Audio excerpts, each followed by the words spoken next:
13절에서 17절 말씀입니다.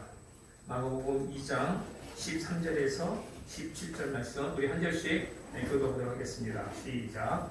예수께서 다시 바닷가에 나가심에 큰 무리가 나왔거늘 예수께서 그들을 가르치시더라. 또 지나가다가 알페오를 너희가 세간에 하지 않은 것을 보시고 그에게 이르시되 나를 따르라 하시니 일어나 따르니. 그의 집에 앉아 사주실 때에 많은 세리와 죄인들이 예수와 그의 제자들과 함께 앉았으니 이는 그러한 사람들이 많이 있어서 예수를 따름이러라. 바리새인의 서기관들이 예수께서 저희들이 세리들과 함께 잡수신 것을 보고 그의 제자들에게 이르되 어찌하여 세리들이 제자들과 같이 함께 먹는가. 함께 읽겠습니다. 예수께서 들으시고 그들에게 이르시되 건강한 자에게는 의사가 쓸데없고 병든 자에게나 쓸데있느니라. 나는 의인을 부르러 온 것이 아니요 죄인을 부르러 왔노라 하십니다. 아멘. 여러분 오늘 예배에 나오신 성도 여러분 축복합니다. 하나님께서 예배를 통해서 우리에게 정말 하늘의 풍성한 복을 풍성하게 주시기를 간절히 바랍니다. 이 코로나 비루스로 인해서 사회의 많은 영역에서 큰 변화들이 일어나고 있습니다. 경제, 사회, 정치뿐만 아니라 종교에 있어서도 많은 변화가 일어나고 있는데 특히 이 교회에도 많은 변화가 일어나고 있고 또 앞으로 일어날 것이라고 이렇게 학자들은 이야기를 합니다. 특히 이 교회에 대한 이 사람들의 인식이 변화하고 있는데 특별히 이 신천지 이단으로 인해서 좀 더 안 좋게 이 교회에 대한 인식이 변화가 있을 것 같습니다. 이 얘기는 좀 점점 더 전도하기가 어려운 시대가 온 것 같습니다. 그러나 여러분 또 반대의 그런 의견도 있는데요. 그것은 항상 그렇듯이 위기는 항상 기회라는 것입니다. 오늘날 이 교회의 이 위기는 어떤 면에서 새로운 영적 기회가 주어지는 그런 기회가 된다라고 이야기를 합니다. 그동안 교회들이 잘못 행했던 많은 부분들을 바로잡는 그런 기회가 될 것이다라고 이야기하는 학자가 있습니다. 정말 이 오늘날의 이 위기가 교회의 위기가 새로운 영적 부흥의 기회가 되기를 간절히 바랍니다. 정말 그동안의 교회들이 잘못했던 것 바로 잡고 정말 하나님이 기뻐하시는 그런 교회의 모습, 그런 영적 공동체의 모습으로 우리 교회가 새롭게 태어나기를, 새롭게 변화되기를 간절히 바랍니다. 여러분 오늘날 우리 교회의 모습이 어떻습니까? 어떤 면에서 보면 이 교회는 그 시대의 사회의 축소판이다라고 말할 수 있겠습니다. 그런데 오늘날 이 교회가 세상의 소금과 빛의 역할을 안 하고 있다는 겁니다. 당연히 세상의 빛이요 소금이어야 할 이 교회가 어느 날 보니까 교회가 그런 역할을 하고 있지 않다는 거예요. 교회가 주님의 말씀과 정반대의 모습을 가지고 있다는 겁니다. 교회가 이웃을 생각하고 가난한 사람을 돌보고 교회가 선교에 정말 최선을 다해야 되는데 어느 날 갑자기 보니까 이 교회의 모습을 보니까 이웃을 돌보지 아니하고 자기 교회만 생각하는 그런 교회로 정말 이기적인 교회의 모습으로 변해 있다는 겁니다. 사회에 선한 영향력을 끼쳐야 되는 그런 교회가 오히려 뭔가 다양한 이 부정과 부패가 일어나고 있는 그런 곳으로 되어 있다는 겁니다. 무엇보다도 이 교회가 세속화되어 버렸습니다. 정말 비극적인 상황이 아닐 수 없습니다. 여러분 예수님이 하나님이시죠. 그 하나님인 예수님이 이 땅에 오실 때 몸으로 오신 것입니다. 하나님이 사람이 되었다는 것을 우리는 성육신이라고 합니다. 여러분 주님께서 성육신 되었듯이 교회 역시 이 땅에서 성육신이 되어야 합니다. 교회가 세상 가운데로 와서 정말 낮아져야 됩니다. 교회가 세상에서 선한 영향력을 주고 세상을 변화시키는 빛과 소금의 역할을 감당해야 하는 것입니다. 그래야 정말 우리 하나님께서 이 교회를 기뻐하실 것입니다. 저는 우리 옥산나 하나님 교회가 그런 교회가 되기를 간절히 바랍니다. 네, 그런 교회가 되기 위해서는 성도 한 사람 한 사람이 그런 역할을, 그러한 삶을 살아야만 되는 것입니다.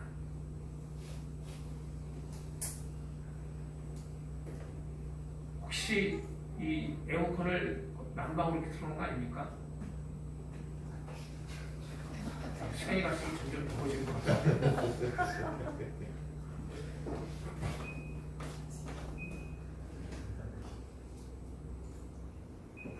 예, 지난 시간에 우리는 예수님께서 한 중풍병자를 고치시는 사건을 함께 살펴보았습니다. 우리는 이 사건에서 죄 사하는 권세가 예수님에게 있다는 것을 우리는 알았습니다. 이제 예수님께서 바닷가에 나오셨습니다. 그러자 많은 사람들이 예수님을 따라 바닷가에 나왔고 또 예수님은 거기서도 사람들을 가르치셨습니다. 그리고 예수님께서는 세간에서 일하는 레위를 부르셨습니다. 레위의 직업은 세금을 걷는 것이었습니다. 레위는 히브리 이름이고 헬라어 이름은 마태입니다. 이 사람은 예수님의 제자이며 마태복음을 쓴 그 마태입니다. 마태복음 9장 이렇게 마태에 대해서 이야기합니다. 9장 9절을 함께 읽겠습니다. 시작. 예수께서 거기서 떠나 지나가시다가 마태라는 사람이 세간에 앉은 것을 보시고 이르시되 나를 조치라 하시니 일어나 조치니라. 헬라어로 이 마태라는 이름의 뜻은 하나님의 선문이라는 뜻을 가지고 있습니다. 예수님께서 가버나움의 한 세간에서 일을 하고 있는 그 마태, 곧 레위를 부르셨습니다. 그런데 이 레위의 반응이 참 놀랐습니다. 우리가 읽은 마가복음 2장 14절 말씀 보니까 또 지나가시다가 아랫부의 아들 레위가 세간에 앉아있는 것을 보시고 저에게 이르시되 나를 조치라 하시니 일어나 조치니라. 우리 한국 성경에는 이 말이 없는데요. 러시아 성경이나 다른 성경에서는 이런 부사 하나 더 있어요. 곧, 바로 이런 뜻입니다. 또 차스 이런 얘기가 있어요. 저에게 이르시니 나를 쫓으라 하시니 일어나 쫓으니라. 이 말씀을 듣자마자 레위가 바로 일어나서 예수님을 쫓았다는 겁니다. 레위는 예수님이 부르시자 즉각적으로 순종하였습니다. 왜 부르시는지, 지금 바로 따라가야 되는지, 지금 쫓아가면 언제 다시 집으로 돌아오는지 질문이 없습니다. 지금 따르기 시작하면 예수님 혹시 월급은 주시나요? 연봉이 어떻게 됩니까? 이런 것 묻지 않았습니다. 아무런 질문도 없었습니다. 예수님께서 부르시니 일하다가 일어나서 모든 것을 버려두고 예수님을 따랐습니다. 여러분, 우리가 예수님께 순종한다는 것, 말씀에 순종한다는 것이 무엇입니까? 바로 이런 것입니다. 우리의 인간적인 생각, 인간적인 판단, 인간적인 그 어떤 경험도 다 내려놓고 그냥 순종하는 것입니다. 1세기 유대인의 사회에서 이 랍비의 제자가 되기 원하는 유대인 남성은 랍비와 합류하기 위해서 그 가족과 생업으로부터 떠나야만 했습니다. 그들을 가르치고 또 배우며 또 공부하고 일하는 하고 이것저것 돌아다니면서 하루 24시간 그 스승과 같이 살았습니다. 반면 여러분, 이 당시에 그 세리에 대한 평가는 어땠을까요? 사람들이 세리에 대해서, 세리라는 이 직업에 대해서 어떻게 생각했을까요? 우리가 잘 아는 것처럼 당시 유대 사회는 로마의 식민지였습니다. 로마의 통치를 받고 있었던 때입니다. 그래서 로마는 유대인으로 하여금 세금을 걷었는데, 이 세리는 세금을 걷을 때 자기에게 할당된 그 세금 이상의 세금을 걷었어요. 예를 들어서 10만 원을 세금으로 걷어야 되면 한 20만 원, 30만 원을 걷었던 거예요. 그리고 일정 부분을 그 로마에 주고 나머지는 자신이 착복을 했던 겁니다. 그래서 이렇게 해서 이 세리들이 부자가 되었습니다. 우리가 잘 아는 삭개오, 이 사람은 세리장인데 부자였습니다. 누가복음 19장 2절, 7절, 8절 함께 읽도록 하겠습니다. 시작. 삭개오라 이름하는 자가 있으니 세리장이요 또한 부자라. 문사람이 보고 수군거려 가로되 저가 죄인의 집에 유하러 들어갔도다 하더라. 삭개오가 서서 주께 여짜오되 주여 보시옵소서. 내 수의 절반을 가난한 자들에게 주겠사오며 만일 이것을 토색한 일이 있으면 4배나 갚겠나이다. 부자라 그랬습니다. 이 세리들은 다 부자로 살았어요. 정직하게 살았을까요? 아니죠. 남의 돈을 이렇게 뺏어서 부자로 살았습니다. 자기 민족을 대상으로 세금을 착복하여 부자가 된 사람들입니다. 그래서 사람들은 이 세리들을 곱지 않은 시선으로 바라보았습니다. 로마의 이 앞잡이로 죄인 취급하며 공동체로부터 그들을 돌렸습니다. 네, 그렇습니다. 그들은 사회로부터 좋지 않은 이 평판을 받은 사람들이었습니다. 그런데 우리 예수님께서는 이러한 그들을 찾으셨습니다. 레위는 이러한 예수님의 이 부르심에 즉각적으로 순종하였고 모든 것을 버려두고 예수님을 따라 나섰던 겁니다.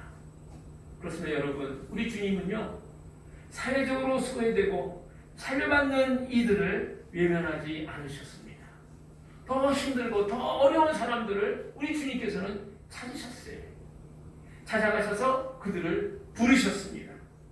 그리고 그들의 삶이 참으로 보람 있는 인생이 되도록, 참으로 그들의 인생이 가치 있는 인생이 되도록, 의미 있는 인생이 되도록, 행복한 인생이 되도록 그들을 훈련시키시고 이끌어 주셨습니다.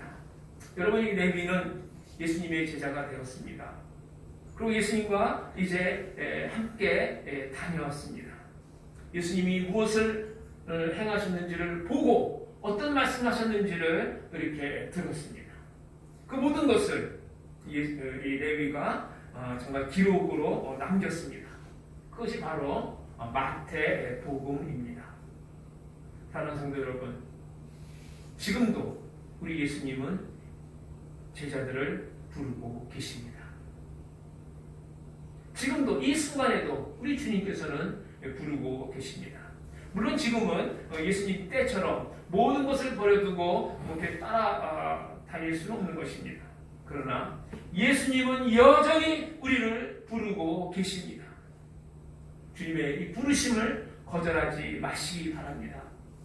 즉각적으로 순종하는 여러분이 되시기를 간절히 바랍니다. 우리의 인생이 가장 가치 있을 수 있도록, 우리 인생이 정말 의미 있는 일에 쓰임받을 수 있도록 여러분 주님을 따라가는 우리의 인생이 되시기를 간절히 바랍니다.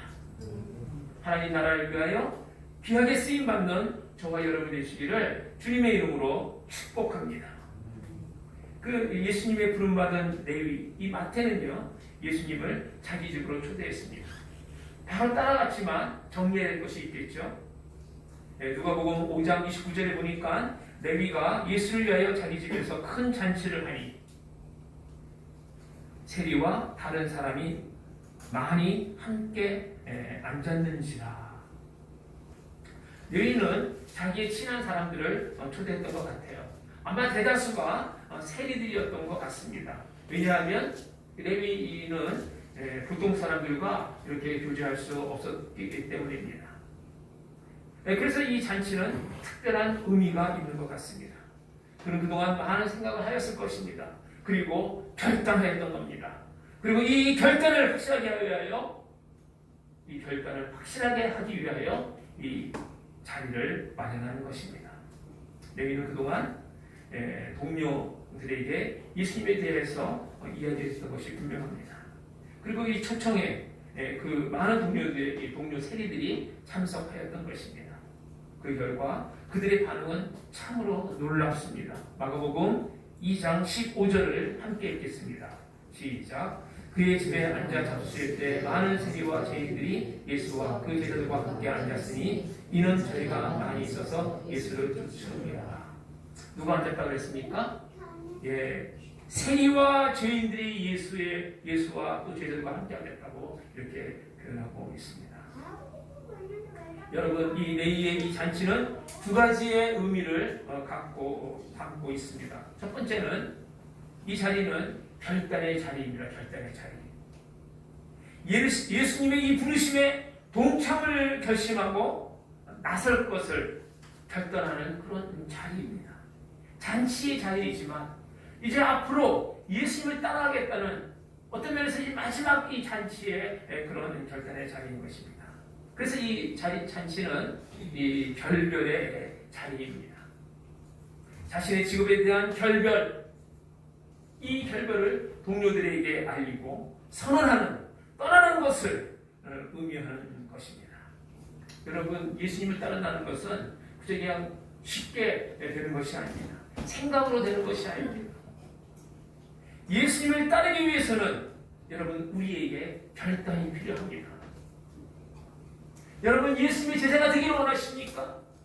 하나님 나라의 백성으로 여러분 살기를 원하십니까? 그렇다면 결단을 해야 돼요. 결단. 믿음의 삶을 살기 위해서는 여러분 결단이 필요합니다. 이제부터 나는 주님을 위해서 살겠다. 이런 결단이 필요해요.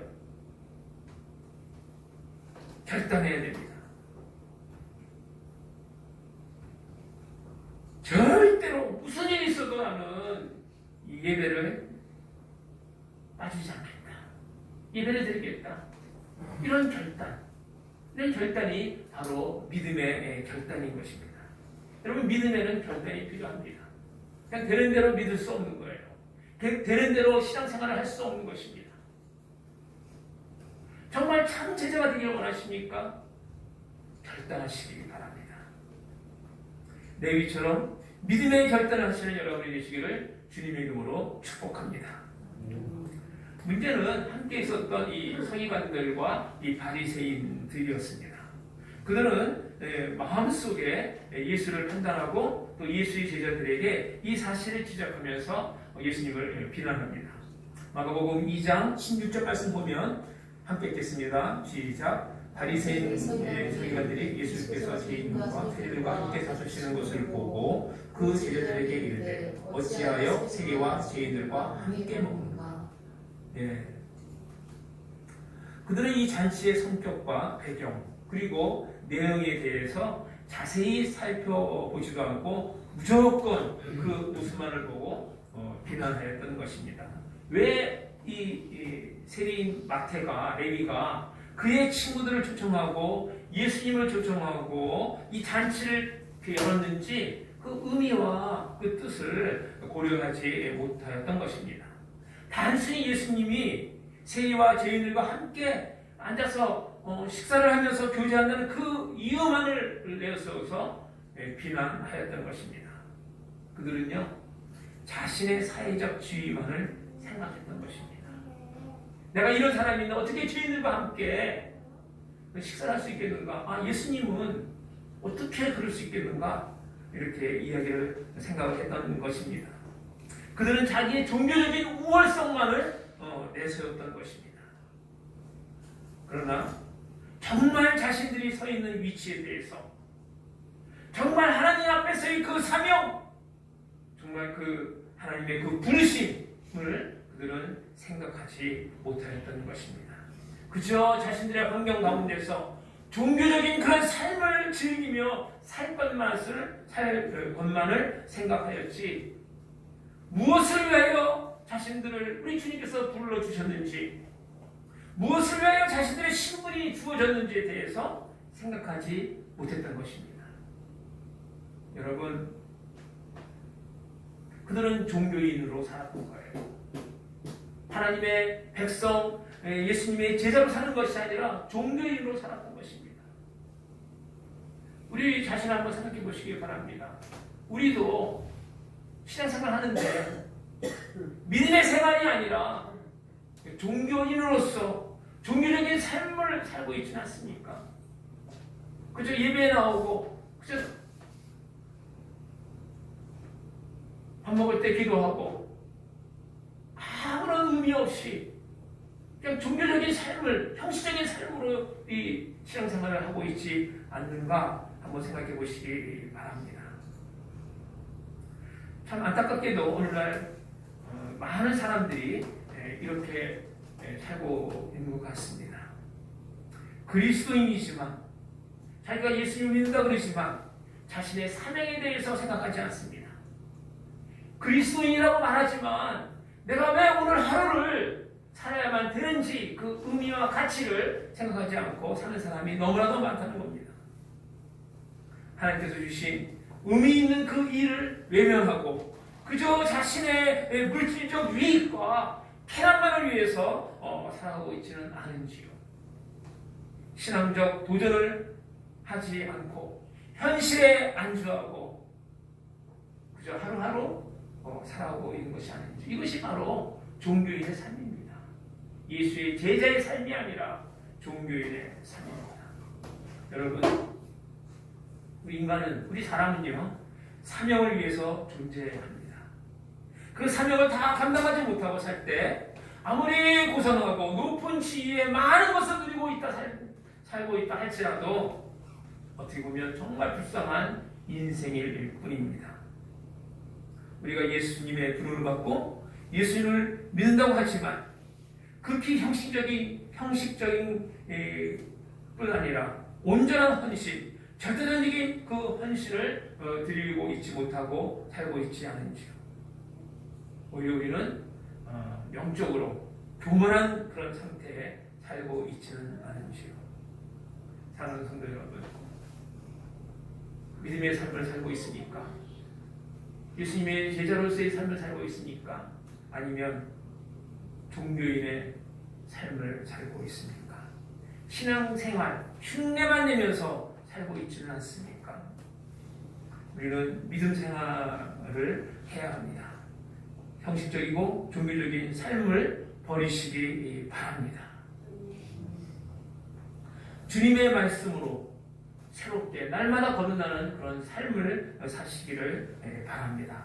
누가복음 5장 31절 32절 말씀 보면 함께 읽겠습니다. 시작. 예수께서 대답하여 가라사대 건강한 자에게는 의원이 쓸데없고 병든 자라야 쓸데있나니 내가 의인을 불러 온 것이 아니요 죄인을 불러 회개시키러 왔노라.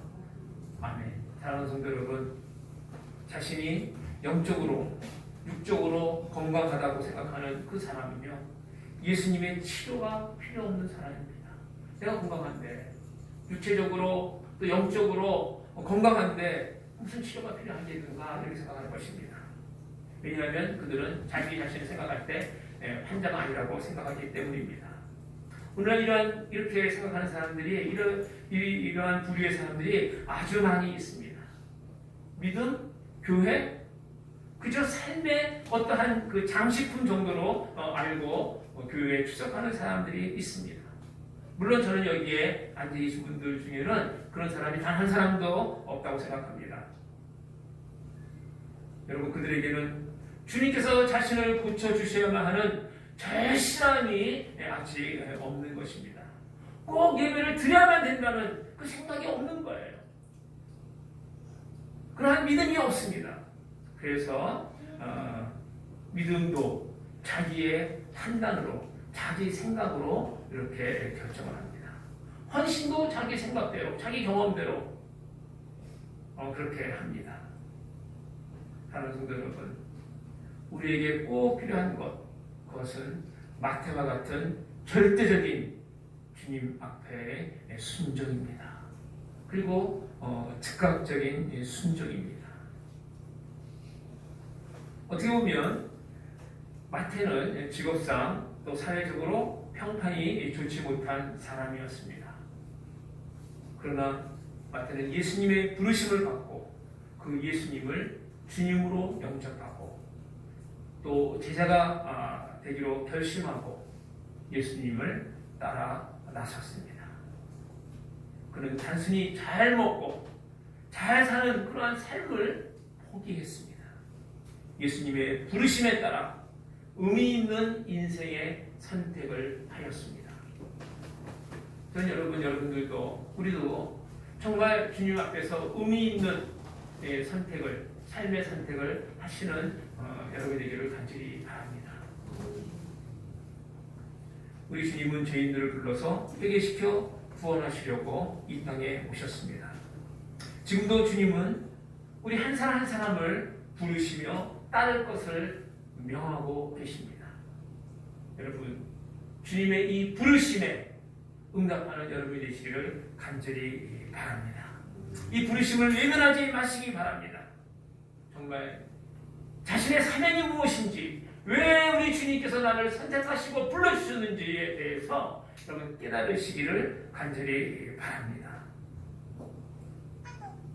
그래서 우리 주님께서 걸어가신 그 제자의 길, 말씀하신 그 제자의 길을 가시는 여러분이 되시기를 간절히 바랍니다. 우리 옥산당 하나님 교회 모든 성도님들 여러분 한 분 한 분이 정말 예수님의 진정한 제자가 되기를 간절히 바랍니다. 그때 모두 예수님을 따라 의미 있는, 가치 있는 그런 인생을 사시게 될 것입니다. 아멘. 네, 기도하시겠습니다. 하나님 아버지 감사드립니다. 우리를 부르시고 세우시고 하나님 나라 위에 사용하여 주시니 감사를 드립니다. 아버지 하나님, 하늘 소망을 바라보며 믿음의 결단을 하는 우리 모두가 될 수 있도록 은혜를 더하여 주시옵소서. 주님 따르기를 원합니다. 예수님의 제자로 하나님 나라를 위하여 살기를 원합니다. 사랑하신 주님, 우리를 축복하시고 믿음의 길로 우리를 인도하여 주시옵소서. 우리 옥산당 하나님 교회 모든 성도님들 축복하시고 모두 다 성령 충만을 받게 하시고 가정에서 직장에서 하나님의 백성으로 믿음의 삶 살게 하여 주옵소서.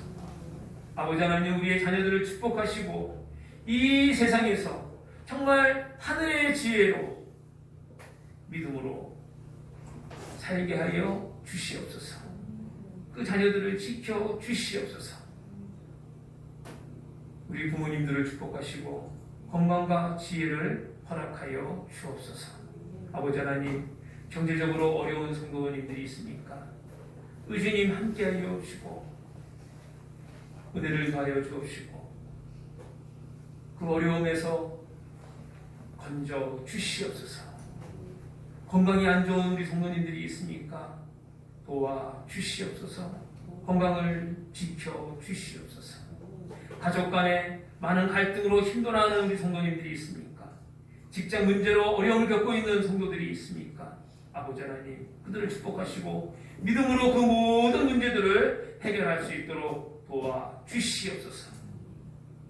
이순금 우리 권사님, 제가 조야 아버지 하나님 병 중에 있습니다. 치료하여 주시옵소서.